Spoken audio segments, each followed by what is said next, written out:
All right, guys, so you are going to have this packet posted on Slack. It's our latitude and longitude work that we want you to do. It's got a nice colorful cover here. Very nice, very nice. And then it starts with a page. Just for some of you, or hopefully for all of you, this is review. But read very carefully through this, review the terms, get more familiar with how they're explaining latitude and longitude. Hopefully you also keep in mind any explanations we've given you in the past. But they go through some other terms. They're talking about what a geographer is. They got some activities later that that'll be important with. So about halfway through that page, they want to kind of quiz you on it. Which globe is latitude, which globe is longitude. And they're asking you to write those answers in these blanks here and then explain underneath there why you're saying each one. So basically that's, kind of using your definition that you've now learned of longitude and latitude in those blanks. They don't have to be complete sentences. Just get the information in there. It's not a lot of room, so we don't want you to run out of room trying to write proper grammar and stuff. And then spelling counts though. Yes, especially on the domain-specific terms, meaning the terms that have to do with geography. And then they give you a little bit of a extra lesson on the different specific names of things having to do with longitude and latitude. Some more information. While you're looking through all their information, later on they're going to ask you to fill in a chart of vocabulary words and not just do the definitions, but come up with some of your own from these lessons. So pay close attention to the words in here that you didn't know before or that are very domain-specific words. But hopefully there are some that you're learning while you're going through this as well, or at least being reminded of. Those will be good ones to maybe underline so that you can fill out that vocabulary list later. All right, and so then they get into some more facts about things. Very interesting. There might be a way for you guys to take some of these and think, oh, I know extra names for some of these things, and put down some of your own extra information on here, because what you're going to end up doing obviously is taking pictures of these sheets as you fill them out. And if you have some extra notes on here, especially third years, maybe even some second years, of some things that you've learned in geography in general that you can add to the information that they've given in these sheets, that's what we're looking for too. Remember, guys, always push yourself, challenge yourself.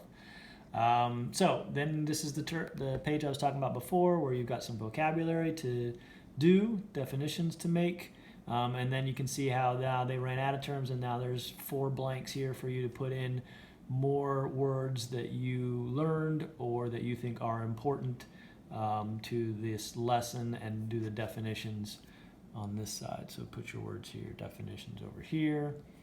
Now they're going to talk a little bit more about geographers, like I said. So they're going to ask you some questions, and they're going to have some blanks to fill in. Again, if you want to push yourself a little bit and do a little bit more research on geographers so that you can make these even more complete answers, please challenge yourself.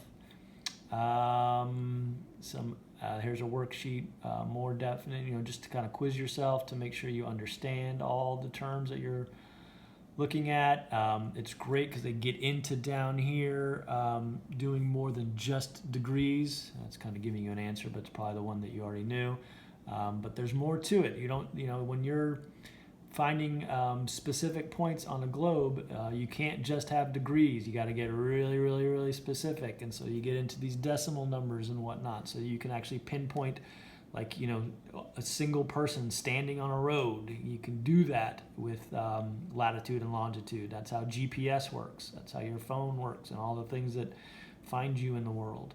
All right, and then you're going to do this activity. This is making an island with the different latitudes and longitudes. So they give you sort of a section of grid of a map, and you will create an island there. If you have time and you get creative, then you can sort of build your island and put things on it, Minecraft it like you guys do, and make it neat. And then there's an activity about using Google Earth. So that is actually going on to the internet. And if you need your parents' help, go for it. If you need our help, let us know. but it's actually going on to Google Earth and using this latitude and longitude, like I said, to find very specific points. They give you some coordinates, but then you can also go and just find a bunch of other coordinates. On the next one, Exploring Earth, right? And if you're using Google Earth satellite imagery, you can actually use these coordinates, and what I saw is going to be some very specific stuff, right? Because they're going to take you to some places where you can actually see some actual, satellite photographic imagery of these cool things. So it's not just going to be the continent of Africa. It might be specific pyramids, or it might be something very specific to a continent or a country. Yeah, it'd be exciting to figure out what they're trying to show you on these. 2 blank areas on the bottom. You want to come up with your own things that you can find. And then I believe this might be the last page, or one of the last pages. Write like a geographer. This is a letter to a friend that you are going to use domain-specific language to write a letter. So you're pretending that your job is geographer, and it's not super long. As you can see, that there's only, the blanks are pretty far apart. So we're not looking for crazy long letter here. Just so that we understand that you know what these terms mean and what a geographer does. And also remember, friendly letter, indent your paragraph, spelling does count, and so does grammar on this letter. So guys, remember, I'm sure you're going to ask, is this all due this week? So remember, quality. That's what we're always looking for. If you're working, you have integrity, you're putting full effort in, that's what we care about. And just make sure you keep posting these sheets so that we can mark you off. All right? All right, and right now, as far as we know, Damer's the only one without a printer. So Dame, I think your mom can still do the Adobe Acrobat with this, and you should be able to use it electronically. Anybody else that has Adobe Acrobat, you can do that too. If you are concerned about printing this many pages, let us know, but it's really not that many. You obviously do not have to print that cover. And you guys can also just make up your own page and draw your own globe and put your own vocabulary words down to definitions. You don't have to print these out. You can just do the answers on another page. All right, guys, we love you. Have fun. All right. Go out and be a geographer this week. Cool. Bye.